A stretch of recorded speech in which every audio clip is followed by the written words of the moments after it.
มาเบิ่งนี่บางทีละโงกแล้วพี่น้องเด้อเฮ็ดละโงกบ่นี่มันเสียงดอกเสียงดอกจุ่มไว้เอาดอกบานขึ้นเทิงเพิ่นสิว่าโอ้ยได้แต่เฮ็ดเฒ่ามันมากดไม่ได้ดอกนมเบิ่งทางพุ่นกันเด้อพี่ทางพุ่นกันเหลือกระตากระโพดพอดีว่าสิเอาปลาไปให้แม่เท่าค่ำน้ำจักเราสิอยู่หรือบ่นี่ก็สิเป็นปลาดุกสะเบ็ดมื้อนั้นแหละพี่น้อง 2-3 ตัวนี่หัวมันหลายอยู่กินบ่เบิดดอก3ตัวขอบใจโดยสวัสดีสบายดีเด้อพี่น้องเด้อตัวหัวหยองมันพี่น้องเอ้ยพอดีหาก็ออกมาจากป่าพี่น้องเลาะหาเฮ็ดลงมาทางเตาถ่านพี่แหละพอดีบ่เก่งย่างลงมาพี่น้องมือนี่ย่างลงมานี่ก็เป็นกิโลปลายเลยพี่น้องพอดีสิย่างมาทางเตาถ่านนี่แหละน้องละตีเพิ่นออกมาก่อนพี่น้องเพิ่นเมื่อทางเฮือนลุงพุ่นแหละอาจสิให้เพิ่นมาลัดเอาอยู่พี่บ่เก่งก็เลยย่างลงมานี่ก็เลยหาเฮ็ดลงมาเลยก็พอดีว่าสิเอาปลาไปให้แม่เท่าค่ำน้ำจักเราสิอยู่หรือบ่นี่ก็สิเป็นปลาดุกสะเบ็ดมื้อนั้นแหละพี่น้อง 2-3 ตัวนี่พอเจียวอีกแล้วมันสิโตบ่ใหญ่ปานใดปลายามปลาแบบมันขึ้นมาไข่แต่ว่าท่านไข่ปลาถ้าขึ้นมามันสิไปหาแหล่งน้ำไข่นั่นแหละมาแหล่งน้ำมันบ่หลายมันก็คาอยู่แถวให้น้ำเฮาใส่เบ็ดนั่นแหละพอดีได้อยู่ประมาณ10 ปลายโตเมื่อก่อนนะพี่น้องเอ้ยพอดีเอาไปปิ้งทั้งเฮือนลูกเนี่ยไว้ในเฮือนเนี่ยสิประมาณ6-7 โตนี่แหละอันนี้ก็สิเอามา3 โตมาให้ข้าวเจียวทานกันกินเนาะเพราะว่ามันบ่ได้ลงทุนหยังลงทุนก็ตั้งแต่ช่วงใส่เบ็ดทำอิฐเห็นเบ็ดน้อยเดียวเบ็ดก็บ่ได้เลาบ่ได้หยังพี่น้องเอ้ยเพิ่นก็ให้เลาให้หยังจับเจือแต่ว่ามันบ่พอสิมีเวลาเราก็เพื่อสิแล้วพี่น้องเลยเอาไม้เห็ดเลยมันก็บ่สำคัญปานใดดอกมันอยู่ที่วางเฮาใส่พี่น้องมีปลามันก็ถือถ้ามันบ่มีสิเฮ็ดงามจังได๋ไปใส่มันก็บ่ถือคือเก่าก็เลยตัดเอาแหนงไม้มาผูกใส่เลยซะมีหมากมีสายมีเหยื่อก็มันก็กินแหละครับมันมีนะมันก็สิบ่เลือกปานใดดอกพี่น้องเอ้ยส่วนลายมาใส่บ่เก่งมาใส่เบ็ดน่ะสิบ่ได้ถือของมาตอนมาใส่นะสิถ่าตอนมายามพุ่นแหละเพราะว่ามันเกะกะนะเฮาสิถือของถือหยังมาใส่มันบ่ได้ฮู้ว่ามันสิใส่แล้วมันสิกินโดยปกติมันก็บ่กินดอกคันมันบ่หิวเหงื่ออีหลีบ่เก่งมาใส่มื้อหน้าคือสิแม่นแบบมันหิวเหงื่อแห้งอีหลีใส่น้ำก็บ่ทันมันเป็นปลาขึ้นน้ำใหม่ปลากำลังหากินเหงื่อว่าแล้วก็พาขึ้นจากลุ่มจากหนองมาอยู่ให้หน้ามันหิวเหงื่อแห้งก็เลยกินดีเนี่ยพอสีพากันเอากระถางเอายังมาใส่กับเพราะว่าถ่ายคลิปน้ำพี่น้องมันบ่เห็นถ้าเอาใส่ของนะมันบ่คือเอาใส่กระถางบ่มันบ่ออกดอกซ้ำนั่นแหละเพราะว่าบอนเอาใส่นั่นเอาเบิ่งครั้งแรกพี่น้องมันสิบ่มีขอปลาหยังบ่มีให้ถือดอกสิมีแต่ปลาดุกออกมาปลาขอบ่ออกเลยออกน้ำหลายๆพวกนี้น้อยพวกน้ำพอกระเทินกะจีกันมันบืนหนีบ่ละคันออกเลยมันบ่มีเนาะเพราะว่าเคยใส่แต่เก่ากับมันถึงแต่ปลาดุกในแถวบนบ่เก่งใส่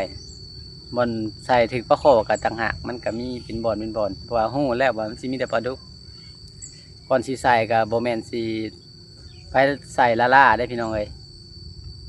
ต้องไปเบิ่งก่อนเบิ่ง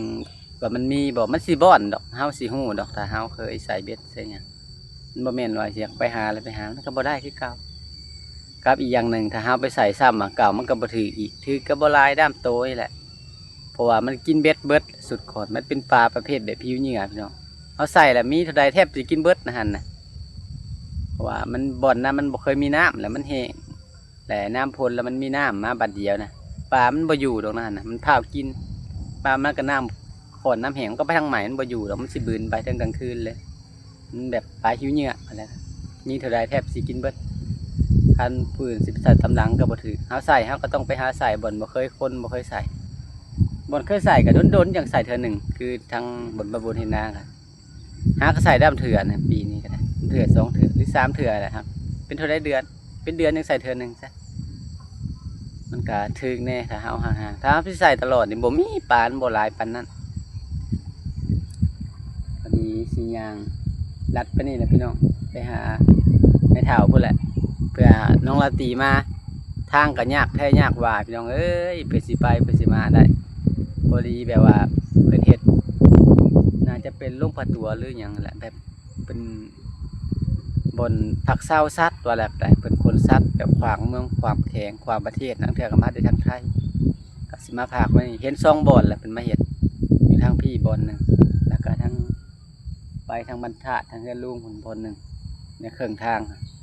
กลางคืนน้องสนั่นรถใหญ่รถ10ล้อขึ้นทางมันละหมุนหมดเลยยามฝนรถใหญ่เที่ยวหลายมื้อนึงนี่นับคันก็บ่ได้ก็เลยยากนี่ไปมาบาดโตคอยไปมามื้อก่อนก็น้องละตีจนลงย่างประมาณ200 เมตรพุ่นแหละเป็นญาติมันไปเล่นเป็นปาดนะพี่น้องเฮาเหยียบหลายไปขี้ตมคันสิโค้งทางปุ๊เข้าทางบรรทัดไปทางหยางเพิ่นไกลโพดนะพุ่นน่ะก็เลยพากันมาส่วนหลายสิมาเตาถ่านสิลักไปนี่คอยบืนไป นั่งท่าจักน้อย3น้องละตีมาไม่เท่ากับจักอยู่หรือบ่อยู่ยันแต่เราเมื่อแหละไปย่างไปก่อนพี่น้องเอ้ยมานั่งเช้าเมื่อยย่างเลาะหาเฮ็ดมาปลาครับเพราะเจียวดอกมันเป็นว่าแล้วกับแบบปลาดุกเอ็นพี่น้องปลาตัวมันใหญ่เป็นไรเนี่ยทงกระทงขาดกันบรรยากาศยามเช้าพี่น้องตรงหน้าปลาเนี่ยช่วงฝนตกทำอิฐนั่นเห็นปีก่อนน่ะมีเบิดแถวนี่กินเขาปลาบนเขาปลาด่างเป็นหาจับอยู่มันบืนมาแต่ทั้งหนองทั้งอย่างแบบประเภทคือน้องเก่าแบบนั่นโบข้างๆเตาถ่านมันออกเนาะแบบคือในเตาถ่านมันก็ออกแบบปลาคอปลาดุกนะมันบ่อยู่มันจะเท่ามันพุ่นละตกแรงตกอย่างมันก็บืนเขาคือเก่าย้ำพุ่นนี้นะสี่ครั้งวันนั้นได้มันก็ออกคือเก่าดุดออกบืนออกเบิ่งคือสิออกบ่ได้แต่ว่ามันออกได้มันมาตามหน้องตามยังไงปลาขึ้นจากลุมจากน้องแบบคือเพิ่นบ่ได้เลี้ยงเพิ่นจกไว้ซื่อปลามันก็อยู่เป็นปลาธรรมชาติสิเนื้อแข็งๆนะเพราะว่าปลามันอึดเหงื่อว่าอะไรก็ได้มันบ่คือเฮาเลี้ยงอะไรแบบมันสิขยายตัวไว้เนื้อมันสิอย่างหลวมๆแต่อันนี้มันสิแข็งเขาเพิ่นกำลังเขียวทาง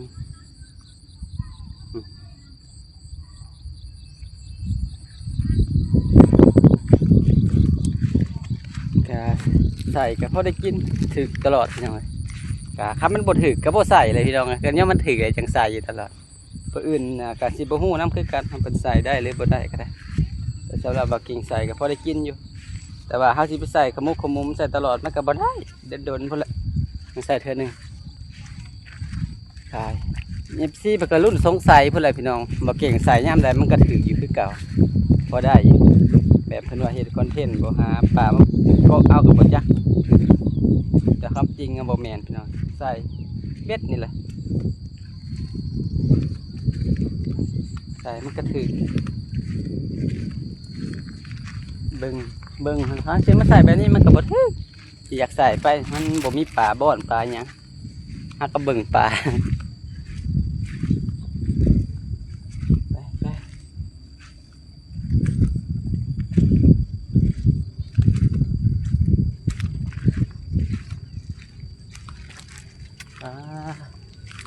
ปลาใส่แล้วก็มาปั่นกันเนาะ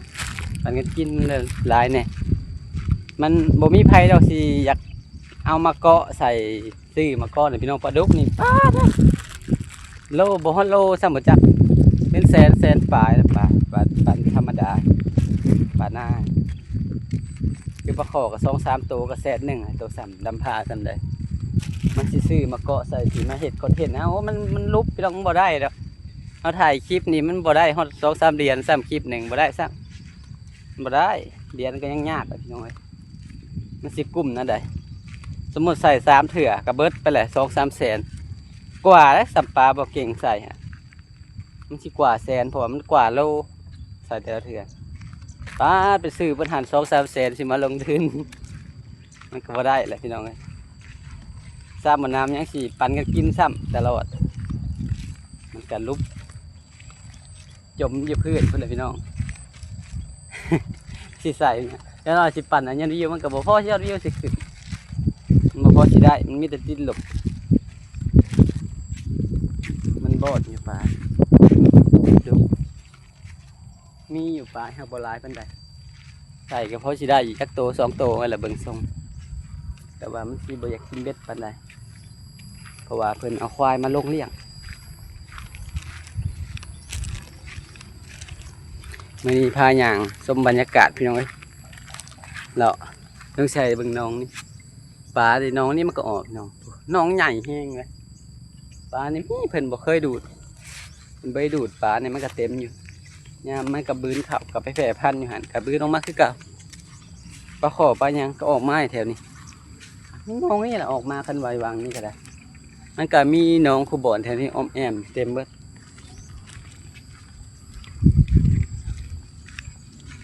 ช่วงนี้บ่มีไฟเผาถ่านพี่น้องเผาบ่ได้ฝนลิ้นไทยลิ้นว่าเผาก็จมอยู่น้ำพุ่นแหละคือกับคนมาปะไว้ถ้ามันแดดเนี่ยก็บ่ได้ตัดจักเถื่อนบ่แดดจักเถื่อนก็เลยบ่ได้ตัดโอ้พี่พาก็มาลัดเลยแนมมาพี่ดูฮะพี่พาแนมมาพี่แนมมาเร็ว ม่วนแท้มาพี่สิถามแป๊บหนึ่งเดี๋ยวพายสิถามนี่ปวดแห้งไวพอดีผมทางปานางหาออกมาจากป่าพี่น้องเป้าเฮ็ดพี่น้องเฮ็ด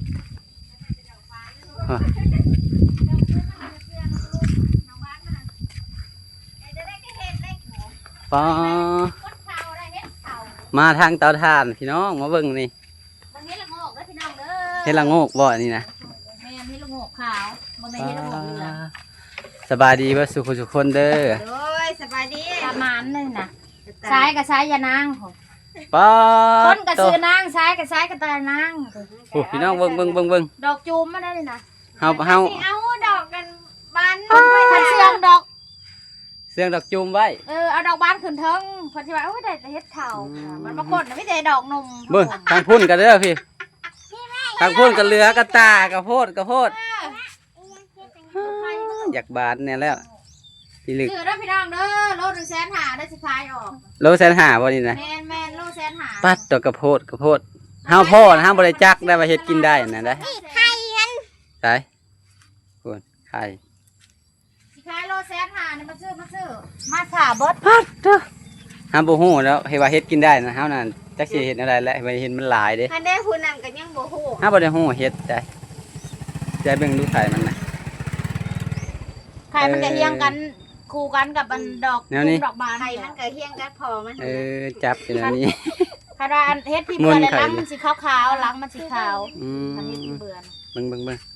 เห็นบอกเขาไปหาเฮ็ดละโงกนั้นมึงน่ะบ่ได้ฮู้จักเฮ็ดละโงกไอ้สุกมาแล้วตะลุ่นกระตาลุ่นกระตาพี่น้องเอ้ยมันเฒ่าก็ยองทิ่มอยู่ป่าพวกนี้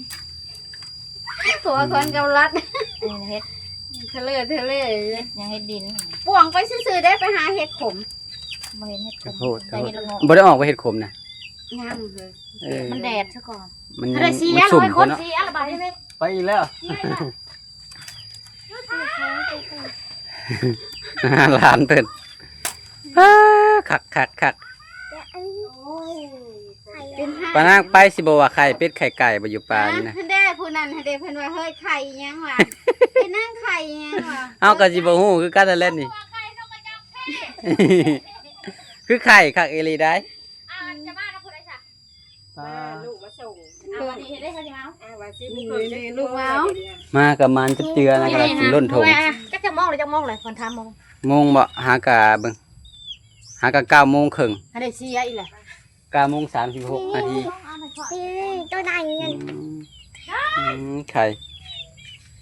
ตัวไข่งูแล้วยาวๆนี่เนาะเลียนตัวมันบานมึงนั่นนี่มันบานนี่กับกว่าโลแล้วสากแล้วบ่โทรศัพท์เด้อนางยังบ่ทันได้สากบ่มีบนสากได้เฮ้ยบ่ก็เฮ็ดปวกสำนี้แห้งสิกะเต็กนะอันบอลละดอก2ดอกใช่เฮ็ดปวกบ่นั่นนะเฮ็ดปวกบ่เฮ็ดปวกกำพร้านะพูเฮ็ดปวกกำพร้าเฮ็ดปวกน้ำพลจะมีแต่ย่านบ่ได้เฮ็ดเด้เก็บไปบอลละดอก2ดอกมันบ่อนเดียวบ่นี่นะแต่หลายบ่อนอยู่ แต่สะออนดึกนะแต่พี่น้องไงขับปานั่งกันไปหาเฮ็ดได้เฮ็ดละงูพี่น้องป้าล่นกระตาไปก็ได้แต่สะออนตัวเป็นจูมเป็นไข่อยู่กับหลายเติบเนาะหลายโลเบิดหันกับพูละกระตานั่นกระตาหนึ่งก็ยังเท่าไหร่3 โลพุ่นละเพราะว่ามันนักเห็ดนี่นะประมาณ5-6 ดอกหนึ่งกับพ่อแกงแล้วมีแต่ดอกใหญ่ๆมันล่นกระตาแล้วนะฮะเอาท่านถั่วซ้ำออกมาก่อน2 คนผู้หนึ่งก็จนได้ใส่ทุกอย่างพอดีอย่างมาหาไม่เท่าค่ำกับโบเห็นแล้วก็เลยไปเห็นเขาปะนางออกมาจากป่าพี่น้องวันนี้อย่างมาทำหน้าเพราะเราลงลกกาน้ำปลาบนอยู่หลุมไปอย่างหลุมก่อนมันไปหาแล้วก็เด็กหน่อยลงลกกาน้ำปลาบนแต่ว่าอะไรก็เป็นแต่สะออนพี่น้องเฮ็ดปวกนะเฮ็ดละโงกไหมเล่าสีขาวไปหาเฮ็ดขมนี่แหละแต่มันบ่มีป้าผัดว่าพ่อเฮ็ดละโงกซ้ำยังได้หลายว่ะเต็มกระตาแต่อยากไปหาพี่น้องอยู่บ่ได้แล้ว มันออกขนาดแล้วว่าเลาะท่านที่สุดบอนเคยออกหากับท่านเลยเลาะเบิ่งนะมันเต็มกระตาก่อนเพิ่นถือกระตาโคละกระตาไปบ่คืนว่ามันสิได้ป่านนั่นติไปว่าล้นกระตา ทั้งตัวบานตัวจูมนี่ก็หลายพวกละประมาณโล2 โลพุ่นแหละหรือโลปลายตัวจูมก็ได้ไปย่างไปหาไม่เท่าก่อนกินผ้ากับมาน้ำพี่น้องย่างกำลังมันอยู่ใกล้ๆเองหรอกย่างหลัดลงมาเนี่ยเป็นหอมเลยนี่นะเป็นทางเที่ยวจนแปลนแต่ว่ามันสีมีใบไม้ขังทางเนี่ยแต่ว่าทางย่างนี่แปลนเที่ยวอยู่ตลอด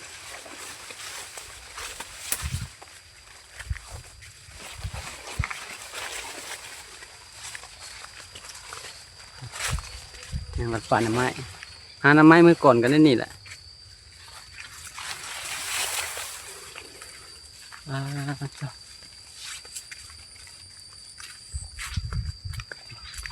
แล้วนี่เนาะคือเงียบๆ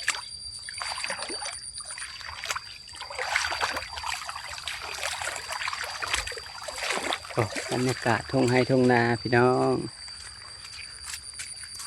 ข่าวกำลังงามว่างามแล้วข่าวนี่ยืดเลยยังก่อนพิมพ์ผ้าพูดมาเห็นไม่เท่าแล้วพี่น้องโอ้ลกกางงึมไม่เท่ามาลกกากับไผ่จะมาลกกับไผ่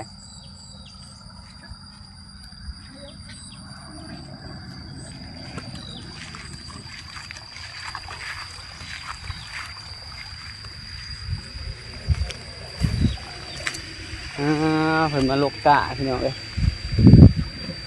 เอาอันนั้นมาให้เจ้าเอาป่ามาให้เจ้า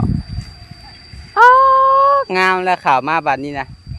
เบิ่งเมื่อไหร่พี่น้องนี่เขียวขักปันยังบาดนี่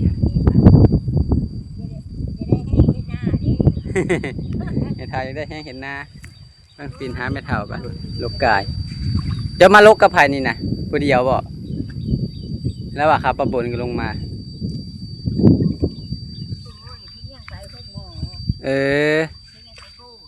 ยังไปกวดสุขภาพถามลูกถามผู้เดียวไปถามหน้ากินนี่นะถามพอจะลงมาลกกาพันวันนะป้าตัวขับปานางเพิ่นมาตหาเฮ็ดละงูคนละกระตาล้นกระตากินนี่นะได้จักซื้อ2 คนเพิ่นล้นกระตาเลย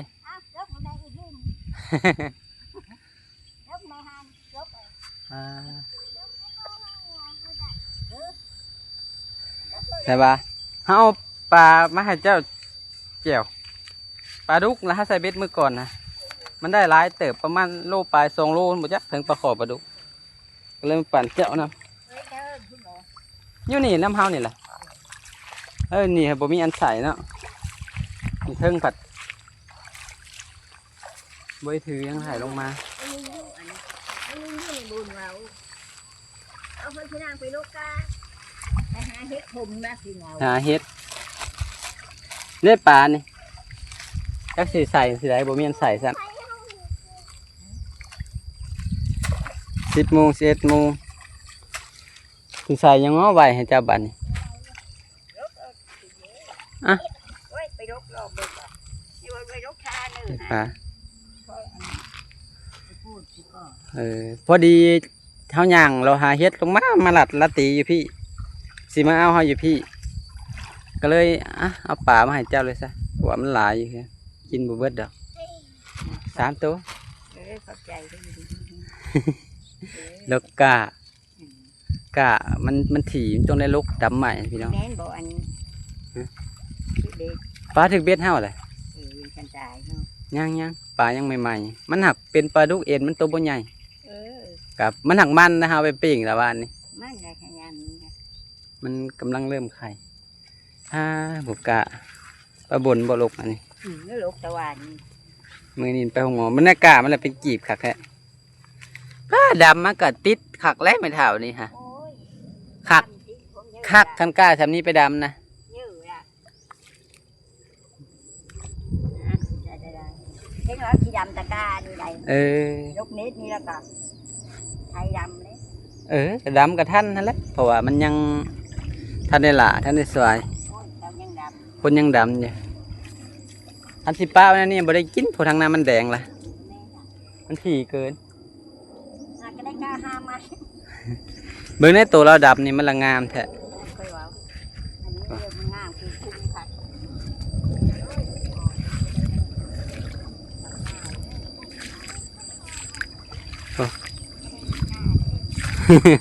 ไม่เท่ายังได้แห้งเห็นนามึงแน่ทางนี้ก็ได้กำลังงามมันทั้งลุ่มกับเขียวแหละโอ้พิมพาลงไปลกก้านะไม่เท่าเลย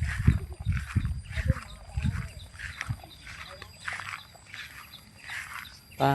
งามคักอีหลีมาใส่เบ็ดแถวนี้แหละพี่น้องไอ้แต่เก่าก็ได้คัดสิใส่ตลอดมันก็บ่ได้ใส่ฮะพอได้กินอยู่ดำโตดำได้พอได้เจียวอยู่แต่ว่าใส่อยากได้หลายมันบ่ได้ต้องย้ายบอนใหม่ต้องเบิ่งป่านะ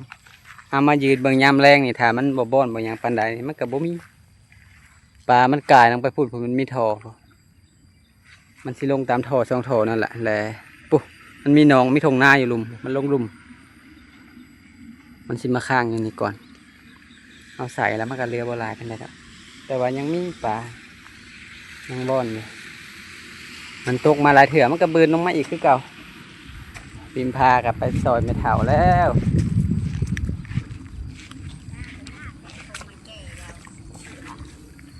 กล้ามันนั่นแหละ